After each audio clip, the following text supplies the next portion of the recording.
Je pense que quand la majorité des Africains seront alphabétisés, ça va faire très très mal un jour. Est-ce que ça se pourrait, ça, une Afrique unie et solidaire qui parle d'une seule voix? C'est indispensable. Une seule force politique, une seule force économique. C'est la seule solution. Vous savez, l'Afrique détient toutes les richesses dont les pays occidentaux ont besoin pour continuer leur développement.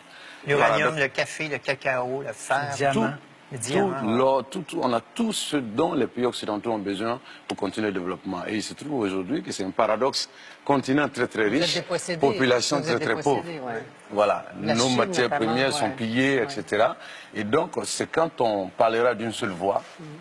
Vous savez, la Côte d'Ivoire seule produit 40% de la production mondiale de cacao. Le Ghana, le pays voisin de la Côte d'Ivoire, produit 20%. Donc, rien que les deux pays, 60. Ça fait 60. Donc, des chocolats que vous retrouvez dans les supermarchés un peu partout dans le monde, il y a 60% qui viennent de ces deux pays. Et donc, nous avons tout. Il suffit simplement qu'on parle d'une seule voix. On va simplement imposer nos conditions aux pays occidentaux qui vont payer nos matières premières au prix réel. Parce que quand la France fabrique des voitures, c'est la France qui fixe les prix.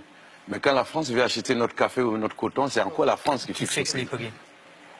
Les Africains sont plus nombreux que les Chinois. Alors, s'ils parlaient d'une seule voix, il y aurait un pouvoir incroyable. Est-ce que les Africains sont au courant de ce pouvoir-là? C'est le manque d'éducation qui fait qu'ils ne sont pas au courant de ça. Les gens ne sont pas informés. Nous sommes aujourd'hui 1 milliard de population. En 2050, nous serons 2 milliards. C'est pourquoi je mets l'accent sur l'éducation. Il faut réveiller les populations. Et puis, bon, une fois, les gens vont se rendre compte que nous avons les mêmes intérêts. Parce que des gens qui habitent dans un quartier populaire d'Abidjan ou du Congo, Brazzaville, même s'ils sont de différentes ethnies, différentes religions, quand ils sont malades, ils vont dans les mêmes hôpitaux pourris. Leurs enfants vont dans les mêmes écoles pourries.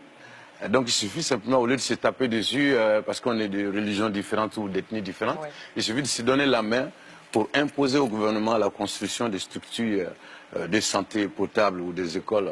Voilà. Je vous cite. Les Africains du monde entier, peu importe où ils vivent ou depuis combien de temps, ils ne seront jamais blancs. C'est pour ça qu'ils doivent rester tournés vers l'Afrique. Même s'ils ne reviennent pas physiquement, j'aimerais qu'ils reviennent spirituellement. En Occident, les Noirs ont lutté pour s'intégrer à la société qui est majoritairement blanche et ils y réussissent de plus en plus. Vous en pensez quoi? Je pense que de toute façon, notre place est en Afrique. Si les gens partent de l'Afrique, qu'est-ce qui viendra changer les choses à notre place? Moi, je pense que notre place, c'est en Afrique. En même temps, bon, on a le droit de bouger, puisque quand vous êtes Canadien ou Français, vous décidez d'aller à Bamako ou en Côte d'Ivoire, vous vous levez, vous faites votre bagage. 3 jours après, vous êtes à Bamako ou à Douala, au Cameroun. Et ça, c'est pratiquement impossible pour un Africain. Donc nous avons le droit de bouger, mais notre place, c'est en Afrique. C'est nous qui devons changer les choses en Afrique. Personne ne viendra le faire à notre place. Vous n'êtes pas maître chez vous encore. On n'est pas maître chez nous parce qu'on est désunis. On est désunis.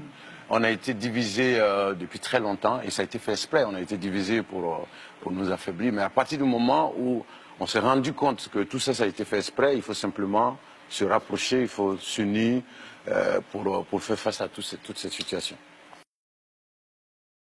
Je pense que quand la majorité des Africains seront alphabétisés, ça va faire très très mal un jour.